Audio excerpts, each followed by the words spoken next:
Greetings, valiant stranger who has just burst into my life.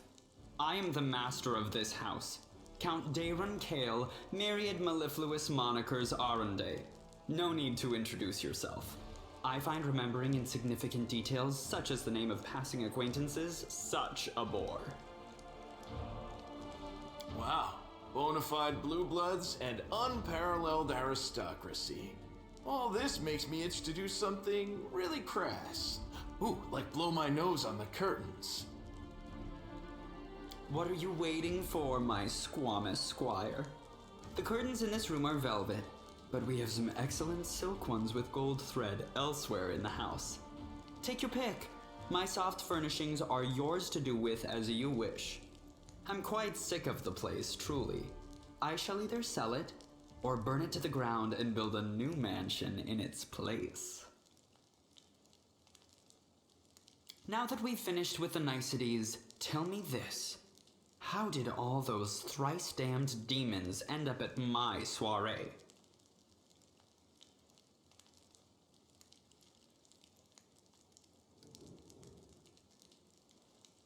Oh come, the party was deathly dull, rather like one of the prelate's interminable sermons.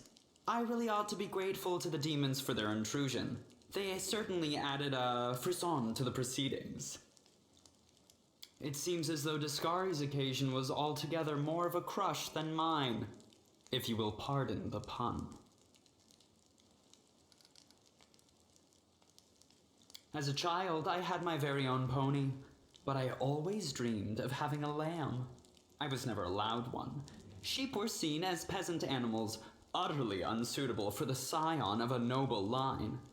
The trauma haunts me to this day.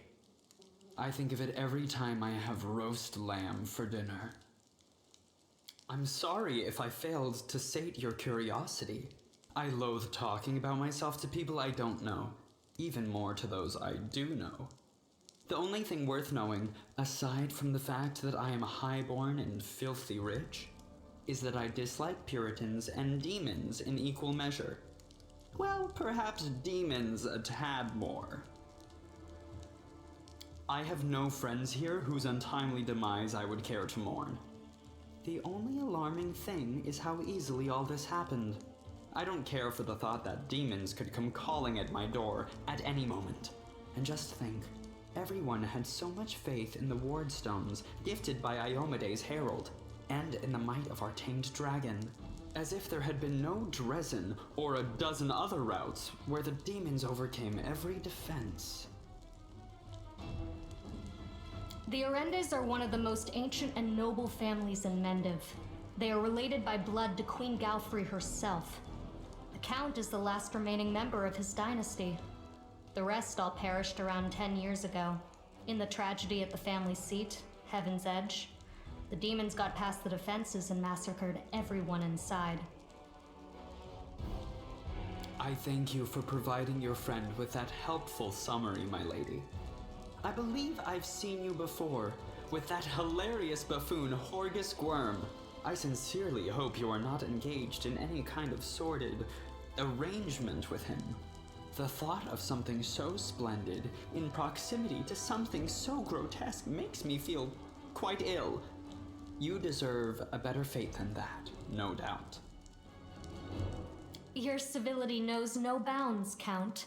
I most assuredly do not have any arrangement with Master Gwyrm. Of course, where are my manners? There. You can also poke about the house and claim whatever takes your fancy, though I imagine some of you already had that in mind.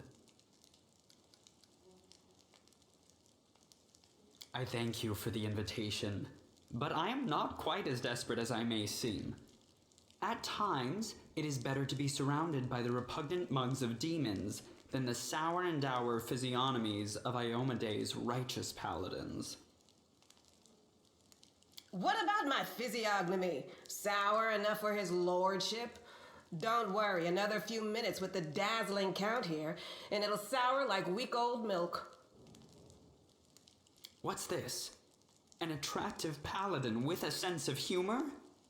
You're a veritable walking scandal. Either way, my mansion is now safe. I have a pair of half-decent guards. I just need to drag them out of the storeroom and bring them to their senses. I ordered them to drink a love potion, you see? For reasons which seemed extremely witty at the time and in the state of inebriation I then found myself in. They can guard the house while the valorous paladins beat back the demon assault. They will beat them back, yes? As regards myself, I feel like stretching my legs. I know rudimentary divine spells, I am no friend to demons, and I elevate any society that I deign to grace with my presence. I shall accompany you, only for a short time, of course. I have no desire to remain at the vanguard for a protracted period. What say you, my ephemeral but highly diverting acquaintance? After all, Lord Descari spoiled my party. I now burn with the desire to spoil his. Capital. Good acquaintances that begin and end at just the right moment often leave the most pleasant memories. Wouldn't you say?